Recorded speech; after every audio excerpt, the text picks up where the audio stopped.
স্বর্ণ একদিন লোহার বলতেছে, আচ্ছা তোকেও মানুষে গলিয়ে পিটিয়ে ব্যবহার করার জন্য জিনিস তৈরি করে, আমাকেও গলিয়ে পিটিয়ে ব্যবহার করার জন্য জিনিস তৈরি করে।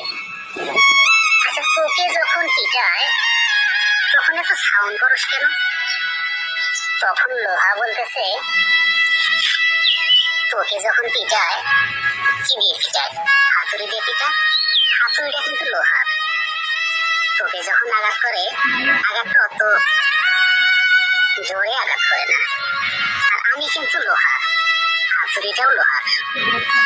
আসলে আপনজনরা যখন আঘাত করে আঘাতটা একটু বেশিই লাগে। আসলে বাস্তবে আপনাকে যদি পরমানুষে আঘাত করে আপনার আঘাতটা অত মনে হবে না। যখন আপনার আপন লোকে আঘাত করবে তখন আঘাতটা সবার মতো হয় না, অনেক কষ্ট লাগে। আরে ভাই তুই ঠিক কথাই করছিস। তো গাইস কথাটা ভালো লাগলে লাইক কমেন্ট শেয়ার করে দিবেন।